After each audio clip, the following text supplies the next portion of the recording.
Olivia Munn, welcome to Meet the Press. Hi, I'm so happy to be here. What an honor. Thank you. We are so happy to have you here. I'm so honored to be having this conversation with you. So thank you. I mean, especially like talking to someone who really understands, and we've, walked the same walk together. So it really meant a lot when I got the call. Well, it meant the world when you accepted, and we are going to talk about our unique journeys to motherhood, and I'm really looking forward to that part of our conversation. I do want to talk to you first, Olivia, about the strength that you have shown, and really the biggest fight I would imagine that you have faced. It has been more than 2 years since you were diagnosed with an aggressive form of cancer, and you shared this publicly with the world. Most important question of the day is, how are you doing? I'm doing good. Doing good today. I have a lot of friends, and I've met a lot of women who have the same type of cancer, which is hormonal, and it's exhausting because our hormones have to be suppressed. And I don't think I ever really realized like how much we actually need them. I think that growing up, there's things that are tossed around a lot, like the just verbiage that's tossed around a lot, and there's not really a connection to it. It doesn't really, it's almost talked about so much that it doesn't seem important in a way, if that makes sense, or that maybe it's been figured out in the world and they've, everything is just figured out for you. It feels like by like scientists and doctors, and by this point, something like hormones, I'm like, oh, like I didn't really think about them. And without having certain hormones in your body, you just get really tired, or you have body aches, and you can get hives from certain medications. There's just a lot to it. So there's been a juggle with my medication with my oncologist. And the first medication that I took made me really exhausted. The second one made me really angry. I just had a short fuse. And the third gave me such anxiety. Like by the first day of taking, I just had this, not a mental anxiety, but just a physical anxiety. When you have a physical anxiety, your brain starts to try to figure out what's going on, because it doesn't know that this physical part is just physical. And so then I started having anxious thoughts. And so I don't have an option to not take this medication. So I had to choose between three personalities: exhausted, angry, or anxious. And so I've gone back to choosing exhaustion. So, but I think because I made the decision that it was going to be exhaustion, in a way it's changed my thinking, and I kind of just pushed through it and kind of refused to be exhausted. And in a way that's really helped me. That's why sometimes I will feel tired, but I won't live my life like I'm tired. I'll get up and be with my children and go for walks. And it's this now has made me really happy, because I had the strength when I was diagnosed to just power through, and knowing that the end result was to be alive and be there for my family and to enjoy life. And it's different when you're told you have to be on a medication for 5 years, and you're like, what? Where is the end of this every single day? But changing my mindset, I didn't do it before with the medication, even though I had done it with the diagnosis. But now I've locked it in again, and I'm like, oh, it's, I think that I've had many like journeys with my state of mind and how I was viewing things, and I'm just grateful that I've come back to a place of perseverance and a positive attitude that I'm just going to be like this, and it's going to be okay. What you're saying is really important, I think, for people to hear. You are in remission now, but you still have to take medicine every day, and it exhausts you. How do you find the strength, Olivia, to do that every day? Having the exhaustion before, and then having my personality change in ways that felt so foreign to me. I'm not a short-tempered person anymore. I've grown up through that, and I've dealt with anxiety in my life, and I know what that feels like to go through life like that, and it's just not fun. It's exhausting in its own ways. And the strength comes from wanting to be there for my kids, seeing how amazing they are, and my husband is amazing, and seeing how much there is to enjoy in life, which is something that really focused in for me when I was diagnosed. So that's really the strength that gets me through it, is just knowing that there's so much beauty in this world for me to enjoy that it's just, you just get energized just by knowing. Take me back to that moment, if you would, if you can, when you were first diagnosed, that shocking moment when you were told that you did in fact have breast cancer. What was that moment like? What went through your head? What went through your heart? So when my doctor told me to go get the MRI, I thought it was just a normal thing just because of my breast cancer risk assessment score, although I had had clear mammograms and clear ultrasounds. So I just thought, thankfully she's just being proactive, and we're going to check that off the list, and it's going to be another thing that's clear. And then I get a call that same day from the radiologist saying, hey, we did find something, and you need to go do an ultrasound now. And I remember exactly where I was standing. I was in our dining room, and I was on this call, and then John walks in from outside with our son, and I said, the radiologist just called, and I'm really scared. And he was like, okay, but do you think it's something like that to be concerning, or do you think it could be benign? And there was just something in my gut that felt like this is something to be scared about.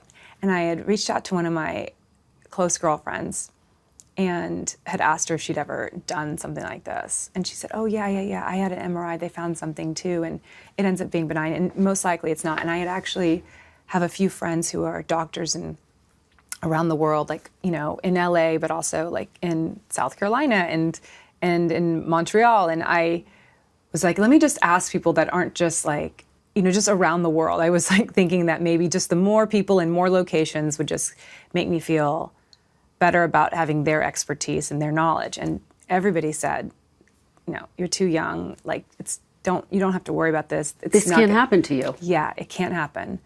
So then when I did the ultrasound, there was this moment where the tech was doing the ultrasound, and she's getting really quiet. And I was like, is everything okay? And she said, let me go get the doctor, which everybody kind of knows at this point that's never the thing you want to hear. So then the doctor comes in, and she's looking, and I hear her kind of go, like, well, I said, just what do you see? She said, well, I see the one from the MRI, but now I'm seeing two more. And she explained about how, you know, tumors have the jagged edges, and they're not, you know, perfectly round. And perfectly round is usually a sign that it's benign or it's a cyst and not to worry. And that cancer tumors grow in these really jagged, uneven ways. And then she explained to me that that it's not abnormal to have breast cancer tumors in the same quadrant. So they think of the breast as a quadrant, like a cross right through it. And so I had two in one lower quadrant, but she said, well, the MRI one shows it in an upper quadrant. So let's go do a biopsy. So they got me in for a biopsy the very next day. And then the radiologist also said to me, he's like, you know, I had a girl in here who's in her, you know, early 30s, and she was diagnosed with breast cancer, but again, it's really rare, and I'm sure it's going to be nothing. And my doctor who originally sent me off to get the MRI, Dr. Alibadi, she put an emergency order in for me to get a biopsy, because I was actually supposed to leave to go film a movie. And Wow. And so she said, let's get you in right now. And so that's when we did the biopsy, and that's when she expedited the results. And then the day that she called me, I had already gone in for a routine exam for, I think I was getting, I can't remember, like a shot or something like that. And then I left. And it was in the morning that I was at her office in Beverly Hills. And if you know LA, you'll understand that when I say I was on the other side of the hill in the valley at like 4 o'clock. And her nurse calls and says, you got to come back in. It's like, I got to go over the hill. Can you just tell me over the phone, is it cancer? And she's like, well, I'm not, allowed to say that. And I haven't really looked at your chart, but she just wants you to come in. And I said, do you think that that means it's cancer, like from your experience? I'm not going to tell her, that I've been told either way, but I just want to know your feeling about it. And she said, well, the doctor wants you to come in. Just had to keep it close to the chest. So I called John and I said, I need to go back in. And we all kind of held our breath. And when she walked in, I just blurted out, is it cancer? And she said, yes. And in that moment, where you hear, yes, it is cancer, it's at the same time surreal and sobering. Like, my feet were grounded. I was 100% there. I was listening, but at the same time, there's this weird feeling of like, oh yeah, I've seen this acted out. You read books or articles or seen in movies and TV, this scenario acted out. Somebody is in a doctor's office, the doctor comes in and says it's cancer. And so there was this feeling of like, wait, this is happening to me. It felt like I was in a car crash. If you've ever been in a car crash, which I have been, there's this split-second moment where you're thinking, oh God, no, I don't want this to happen. No, this can't be happening. And so that's the feeling I had. And at the same time, I was so focused and in my body because I knew that she was telling me information that I needed to know to get through this. It was like being thrown into a mob that's fighting and dangerous, and you have no option. You've been like completely swallowed by the mob, and you got to find your way out. And so I just stayed focused. You stayed focused, you fought, you had 5 surgeries in 10 months, Olivia, and that would be hard for anyone. You are someone who's in the public eye. Emotionally, how did you steel yourself for that battle?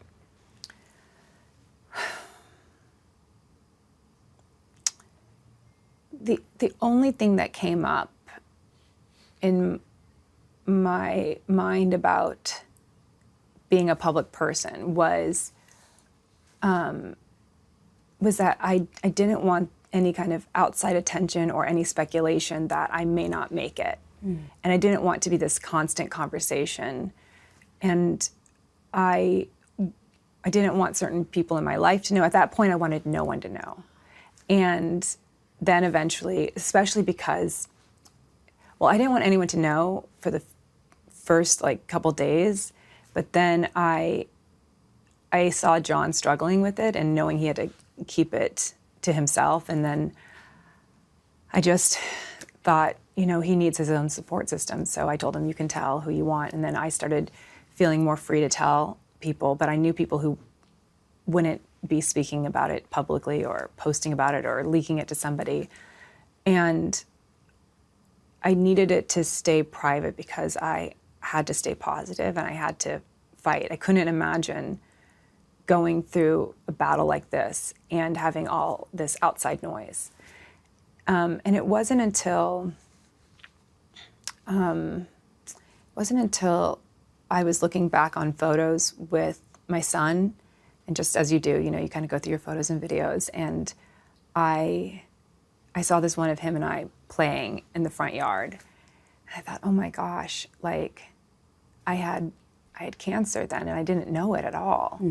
And how many other women are out there right now with a clear mammogram, clear ultrasound, walking around, and they don't know about this lifetime risk assessment test that was free and online, and it saved my life. And so I knew maybe about, I'm not sure, it was months into the journey that I knew that at some point I would talk about it. The cancer risk assessment, you had done everything right. You had gotten a mammogram. You had been given a clean bill of health. And your doctor said, get a cancer risk assessment, something that most women probably haven't heard of. Yeah. And you credit that with saving your life. Yeah. I hadn't heard about it. And it's this free online test. And nowadays there's this company that does like free MRIs, and you see a lot of people and influencers and celebrities posting about it, and it's like $5,000 or something like that. And it's completely unattainable for a lot of people. And I thought, well, that's not really helping anybody. And I saw that before and just thought, well, like, I don't want to do that, either. And also, who are the radiologists? Because something I learned through my journey was that it really matters the person looking at the MRI, the mammogram, the scans. It really matters to have people who really understand what cancer looks like and is really proactive. Because also some of it's hard to find. Like I said, I had one doctor find the one from the MRI. The second doctor found two from the ultrasound. And then another radiologist went back and looked at my original MRI and said, I think I see something in her left breast now. And then we do an MRI biopsy of that, and that turns out to be cancer as well. And then after my double mastectomy, they do this thing called margins, and that's when they take the tissue and then they look how far out the cancer is before they really decide what your stage is. And they had found this tangerine-sized section of more cancer. And at that point, I'm calculating, let me think, that's like 1, 2, 3, 4 different doctors that it took. And these are like top doctors. So I understand the importance of the people looking at it, the doctors who are assessing it. But the first step into being proactive about your health, especially for women, is this lifetime risk assessment test. And I thought, this is free online. It takes minutes. You don't have to even put your email address in and give all your personal data. You just take this test and it spits out this number. And it 100% saved my life. I don't know how long it would have taken me to find the cancer, because I wasn't due for another mammogram for a year, so at least a year. Well, the National Cancer Institute says that since you have decided to share your story, more women are actually getting a cancer risk assessment. And journalist Allison Hall says she got a cancer risk assessment, found out that she had breast cancer, and she thinks that you and that test saved her life, Olivia. What does that mean, that you are saving lives, you're impacting women all across this country? That makes me really emotional when I think about that, because that was my goal, was for every woman to know about this test. It's something that I really wanted women to incorporate into their health plan. And when I got the response and hearing about it going globally and people in different countries talking about it and it making the news in other parts of the world, and then to meet women who come up to me when I'm on the street or at the store, and then to hear Allison's story, it makes me really emotional, because it became my mission, and feeling like I'm just feeling like it's working, that women are finding out about this and it's saving their lives, is just, it's hard to explain. It's hard to explain knowing that this diagnosis that put so much fear into me has been able to be turned into something that's saving people's lives. And that's all I wanted. Where did you find the strength to turn the fear that you were going through, the personal battle for your own life, to speak out and to share your story so that it can save other lives? I think the strength to do that came from not wanting another woman to go too far without being able to catch something that could take their life. Just looking at other women in the world and my friends and feeling this connection with so many women, women who I'll never meet, women who I'll never know, but knowing that I don't want anyone to get to a place where it's too late. I know how lucky I am that I was given the opportunity to fight. So many women in my position get this diagnosis and there is no path forward. There is no course of action. There's just like counting days and spending time with their family. And I just want more women to have the opportunity to fight and to have a path forward. And early detection does that. And this test did it for me. Olivia, talk to me about your decision to speak out publicly, to share your story, because initially you wanted to keep it private, as so many women do. But ultimately, you did share your story with the rest of the world. Why? I was looking back on photos and videos with my son, who was just like over a year at the time that I was diagnosed, and he was laughing and I was laughing, and it hit me that at that moment I had cancer and didn't know about it, because I had just had a clear mammogram at that point and clear ultrasound. So I thought at the time, I'm good. I checked it off my list and I'll see you again next year. And the fact that I had cancer but had no idea, and the fact that I have a fast-moving, very aggressive cancer, I don't know how long it would have taken and what stage it would have gotten to and how big it would have grown, and if it could make it into my lymph nodes by the time that we found out. It hit me so hard. I just had this pit in my stomach that there are other women out there who are also going through their life with cancer, not knowing it. But if they could take this test and find out that their score was above 20% and that they need to start getting yearly MRIs, and actually at that point, even if they had a clear mammogram and clear ultrasound, that they should tell their doctors, hey, I scored this, and can you go send me to an MRI, that could save their lives. And it just became a mission. I just knew at that point that that's something that I had to do, and that I wanted to get into every woman's consciousness, that from then on for the rest of their lives, and that their children do it when their daughters or nieces or granddaughters go to get their first pap smear at however old that they are at that point, that they also talk to the doctor about their lifetime risk assessment score. What is your message to women who are watching this right now? A lot of them who just got a mammogram and feel like they don't have to worry about the risk of cancer. I would say to not live with the fear of having cancer, to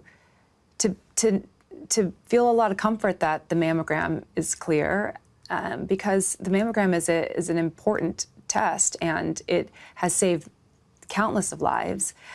But there's just this one extra thing that you can do that's free, it's online, it takes just minutes to do, and if you get a score above 20%, just tell your doctor that you want an MRI. And, there's a good chance it's going to be clear, but it's just so important to stay on top of it. And, there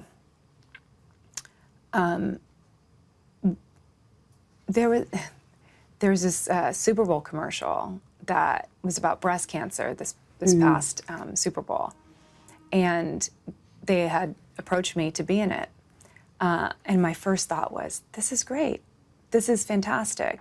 This is such a huge stage that they're taking time to make a commercial about breast cancer and early detection. This is so powerful, and I was so grateful.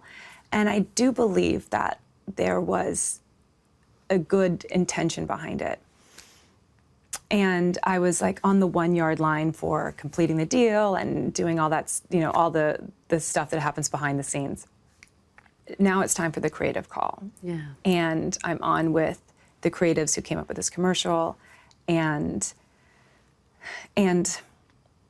I had thought that it was purely just early detection, get your mammogram, get your lifetime risk assessment test, get it out there for people to know.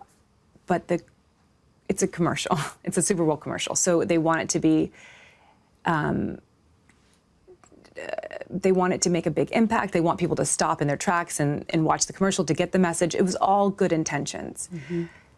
The commercial is starting with breasts, a cheerleader's breast or an actor's breast, and people talking about this, and the focus being breast. And our whole culture has been about breast. And the whole message is we're focusing on the wrong thing. It's not about the breast. The breasts, are basically like part of a woman's anatomy, and we should be focusing on saving women's lives. And the message that they wanted me to say at the very end was something like, ladies, listen up. It's time we put our health first. Early detection saves lives. And I was not okay with the line, it's time to put our health first. What? Tell me why. Why were you not comfortable with that line? Because it's not women who don't put our health first. It is doctors and scientists and research and government funding. Like, there is so much funding into men's health issues. There's so much funding into Viagra. There's so much funding into male baldness. But the money that goes towards women's health is drastically lower than so many other health issues, right? So I was like, why are we lecturing women? It is not us that doesn't put our health first. It's everyone else. It's the funding, it's the attention. And that was the only thing. So if you could speak to lawmakers, people in Congress, people who have the power in the health industry to make decisions about the access that women have to health care, to the medicine they have access to, what is your message? We need to be a priority. Women need to be a priority. Yeah, women need to be a priority. Our health needs to be a priority. There is the money that is there that's being spent on so many other things. Mm-hmm. And without women, there would be no life. I mean, not to sound saccharine or even to be annoying about that, because people have said that, in the past, and it's out there, and people say, like, without women, there would be no life. But that is the truth. And although I shouldn't have to say this, because it shouldn't matter, but the people who are making these laws and creating these bills and deciding over where the funding goes, they have mothers, they have sisters, they have daughters, they have wives, they have girlfriends. Don't you want to save them too? Don't you want to help them too?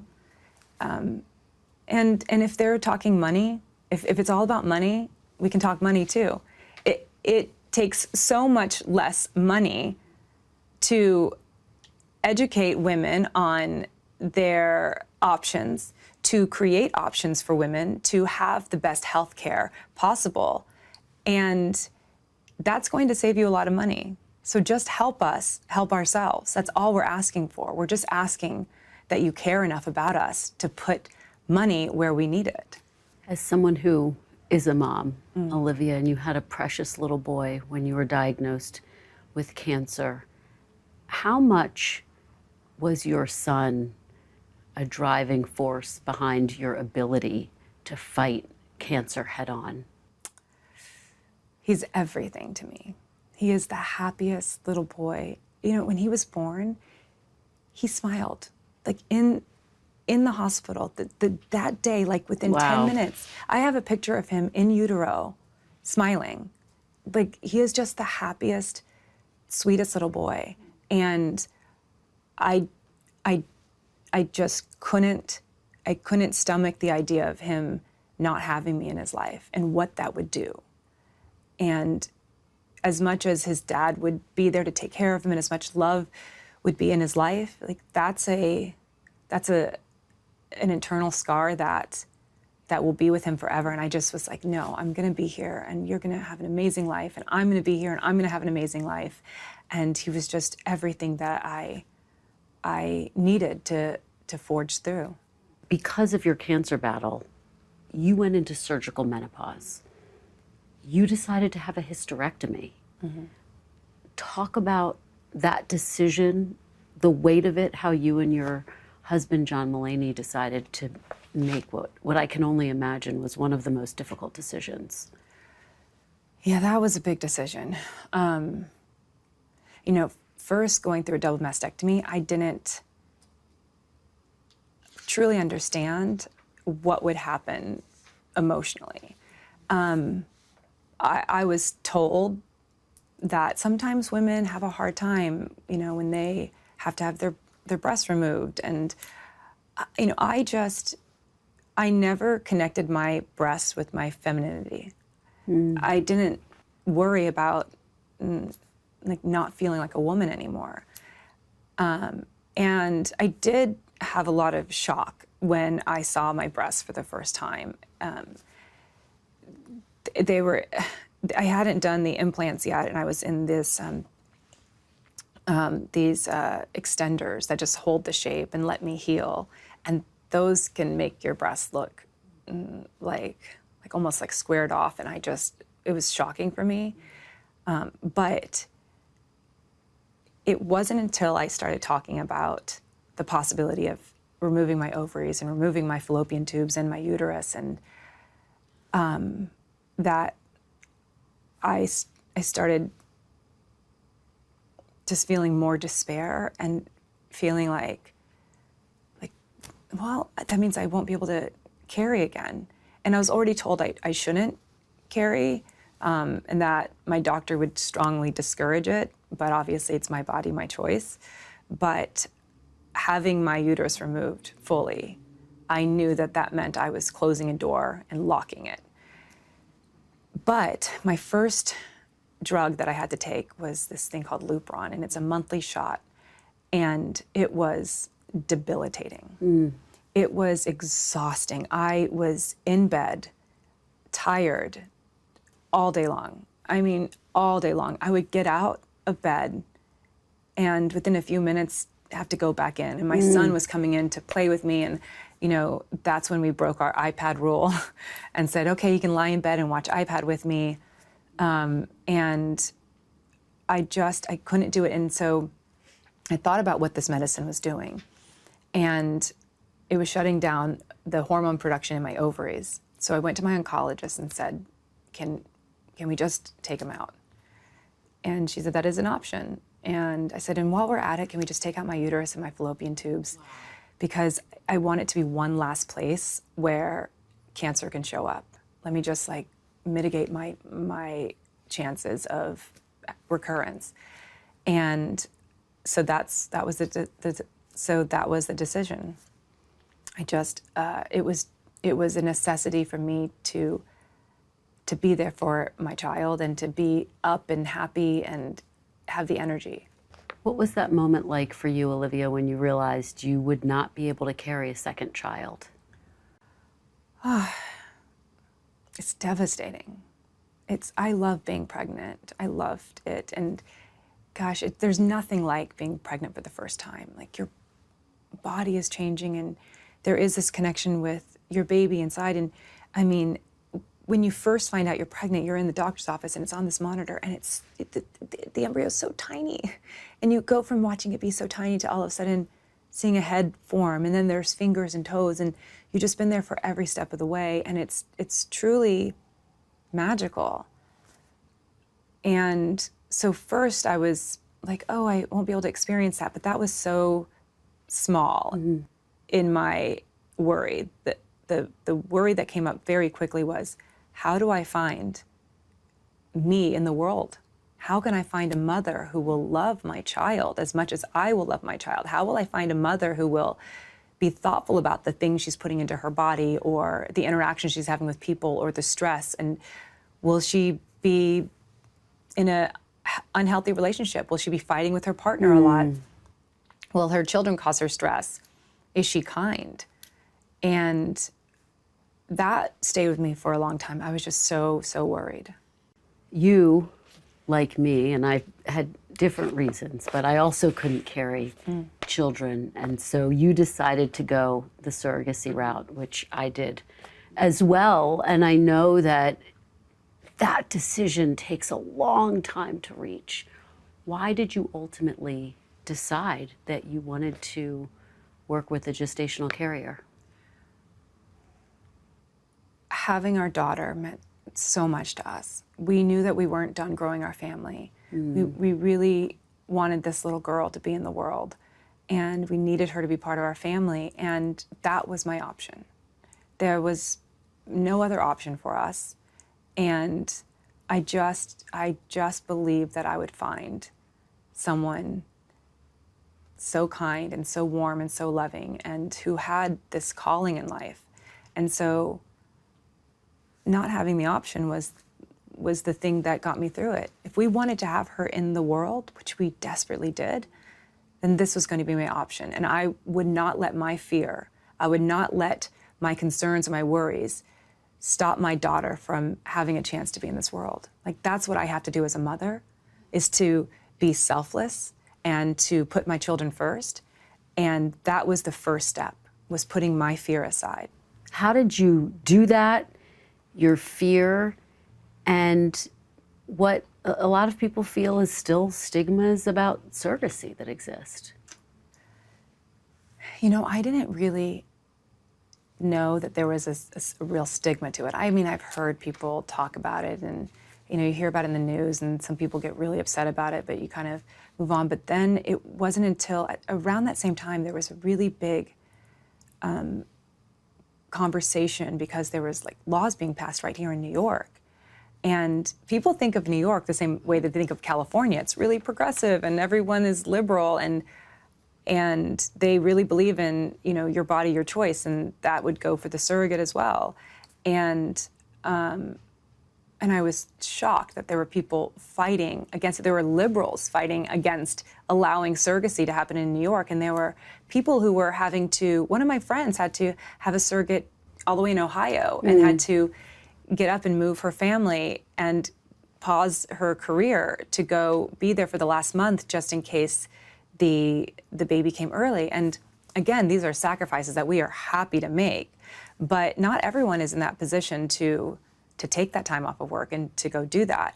And I truly didn't understand the depths of the stigma until I had started researching things more and talking to more people about it and saying, like, you know, are you going to talk about using a surrogate? Like, then you've got to hide yourself so that people don't know that you're not pregnant. And I thought, well, why would I do that? Like, I didn't understand there was a stigma. And I will tell you that since coming out and telling people about using a gestational surrogate, there has only been love. There has only been love that I have received, and people have been so happy for us and so happy to see my squishy, chunky little baby girl out in the world. She is the chunkiest, cutest, happiest baby, just like my son, so happy. And there has only been really amazing consideration and understanding. And I do think it's because my willingness to be so open about cancer allowed people to know that this wasn't a journey and a decision I took lightly. And all I wanted was to have my baby girl in the world. And there was a lot of other women who've gone through this, like yourself. You know, there's this connection. I've been able to connect with so many women that has really enriched my life and healed my heart in so many ways. And meeting with other women who have gone through surrogacy, it's like we have walked the same walk. We have had some of those same concerns and fears, and there's this bond that we have. And talking about it publicly was very easy to do. And if there was anybody who had anything negative to say, they just didn't understand. They just wouldn't understand why a surrogate would want to do this, why another woman, why another mother would want to give this gift. And it is the the best gift anyone could give somebody, truly. What was that moment like, Olivia, when after such a long battle and after enduring and frankly suffering through so much, you finally met your beautiful May, your daughter? Oh my gosh. You know, she came out so fast. The water broke, and it was literally an hour where she was out in the world. She was ready to meet you. She was, I just, you know, the first thing I did, because I knew she was okay, I looked at her, I saw her, the doctors were taking her to clean her off, and with my son, you know, you're kind of watching from the hospital bed, and you're watching, and John immediately goes and stands next to the baby and, you know, make sure everything's okay. And, you know, I had that opportunity because I'm now on the other side, but the first thing I did was to go over and hug our surrogate and make sure that she was okay. And it was just an outpouring of gratitude. There's just no deeper love than a love for your child or your dogs, which I have dogs, you know, for your pets, truly. There's like when you are taking care of something that needs you so completely, I think that there's just so much love there. And it was just kind of amazing. You know, we became really close with our gestational surrogate. And you still are. You're still close with your surrogate. Yeah, we're very close with her and her She's husband. a part of your family. Yeah. I mean, and I was told from the beginning, some people stay close and some people don't. Sometimes a surrogate wants to stay close, sometimes they don't. A lot of times the parents, you know, don't want that either. And I was kind of like given that option. They said, look, you know, for some reason, a lot of times they all part ways after this, and that's totally okay. But she was so kind and so generous and so sweet. I mean, after our baby May comes out into the world, I'm just in shock. And John, the first thing he does is grab the husband and give him a big kiss on the cheek. He doesn't even turn to me. He just is so excited. He grabs the husband, and the husband's crying, and we're all just like crying. And it's just like, you know, it was all of us together.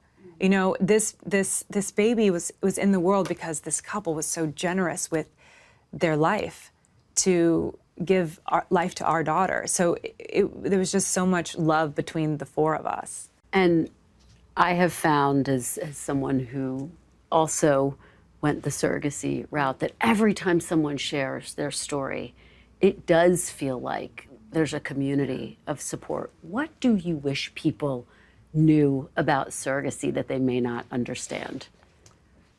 So having to learn about this aversion people have to surrogacy, the thing that I have heard the most is that people who are against surrogacy feel that people are using and taking advantage of women and their bodies to do something selfish, which they think is to bring a child into the world.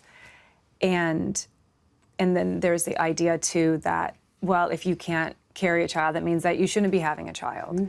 And I would just like people to know that there are so many people who find this to be a calling for themselves and love being pregnant and really want to give this gift to another couple. You know, when I was going through the applications, there was only 2 applications they brought to me.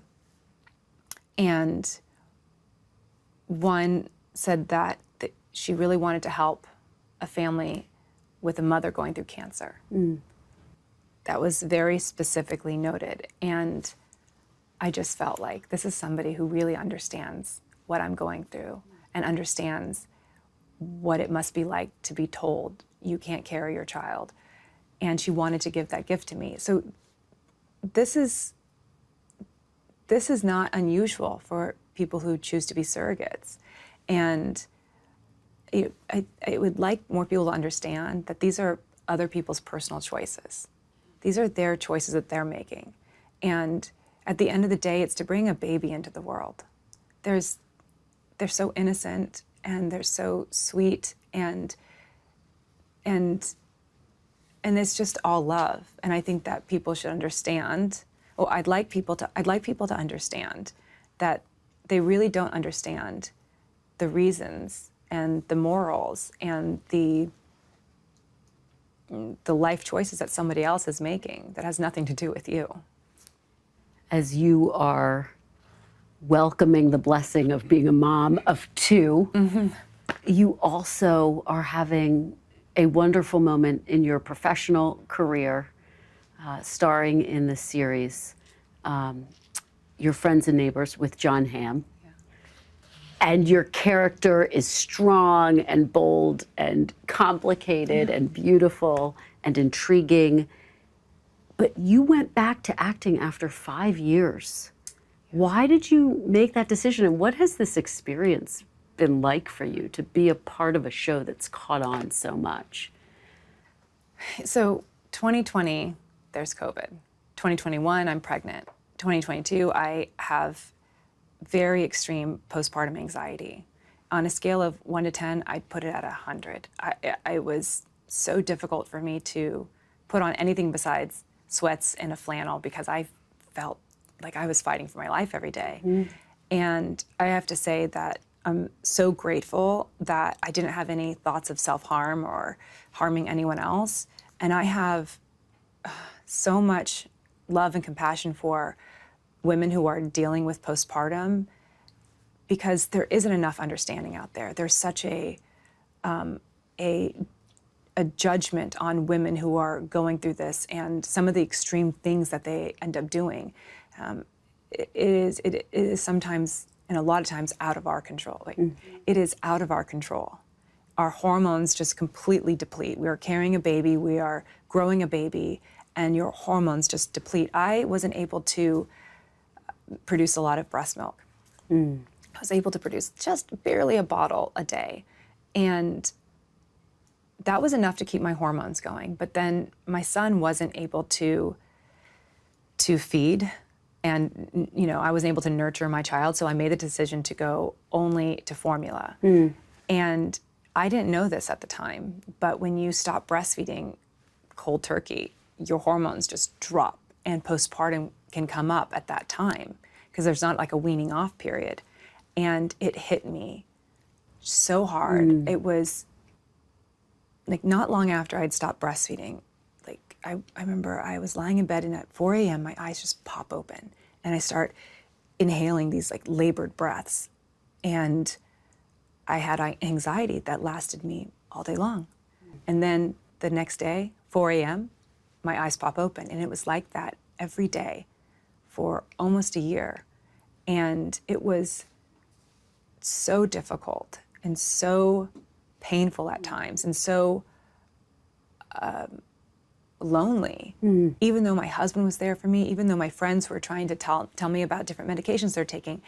By the time I started talking about it, I had honestly gone too long and the anxiety had kind of taken over. And even if somebody put medicine right in front of me, I don't think I would have taken it because there was this anxiety that I didn't feel like anything was okay. I felt like I was fighting for my life every day. Although at times I'd be laughing and happy, but there was just this thing in the back of my mind all the time because my physical body was just, my chest was tight and I had labored breathing that whole time. So 2021 was baby. So 2020 was COVID, 2021 was pregnancy, 2022 was postpartum anxiety.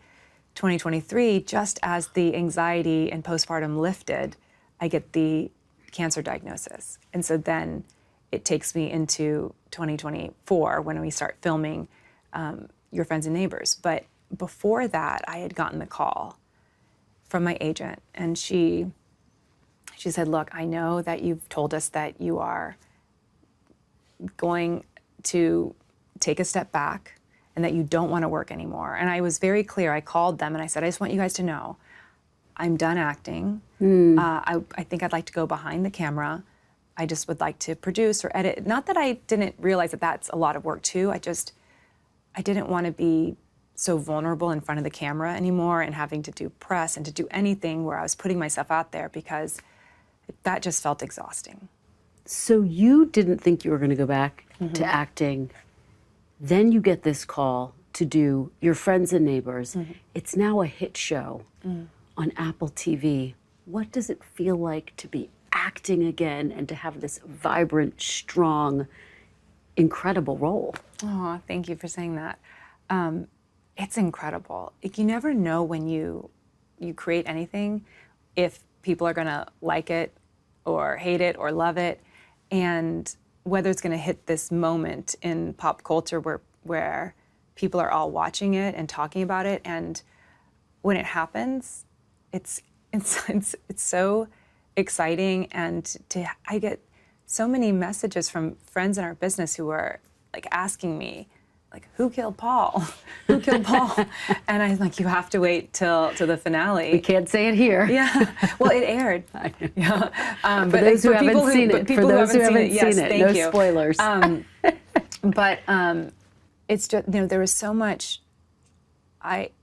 For me personally, taking on this job was a big decision. It meant stepping away from my children and wondering if I had the energy to do this and whether I could really put my mind around something that I had already walked away from in my mind. And the script was just so great. The script was so fantastic, and it was a role that I hadn't played before.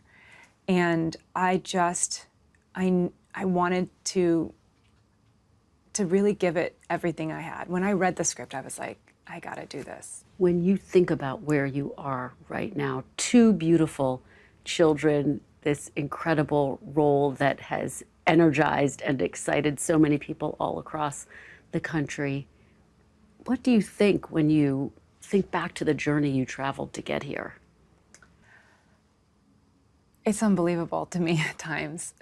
We were doing this event in LA, and it was like myself and John Hamm and Amanda Peet and our creator Jonathan Tropper, and I was like, oh my gosh,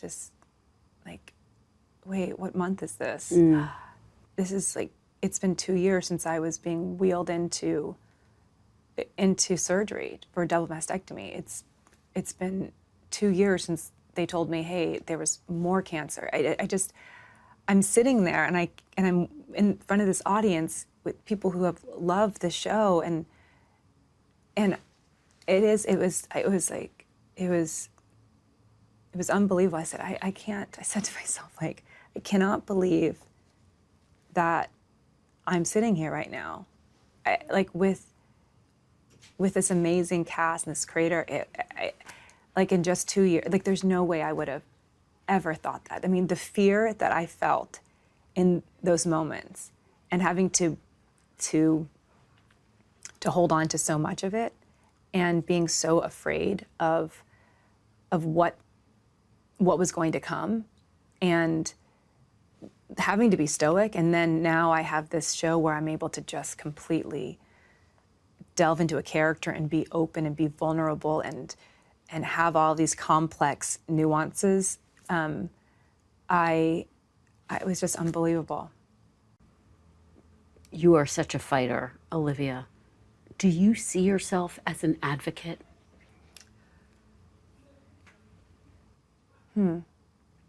Advocate's another word that I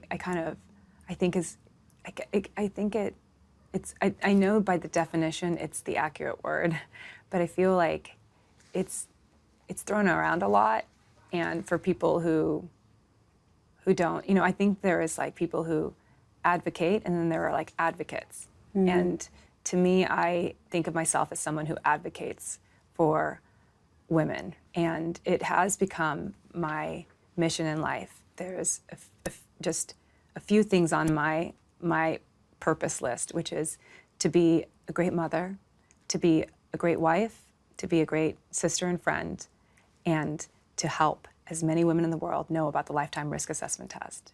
I never really had like that kind of purpose in life. I was really happy. I wanted to be an actor, and I became an actor. And I just wanted to work on things that I really enjoyed and had fun and take risks. But I had no other goal. There was no other thing. It wasn't like I want to take the career to this place. I just wanted to live a nice life and be happy.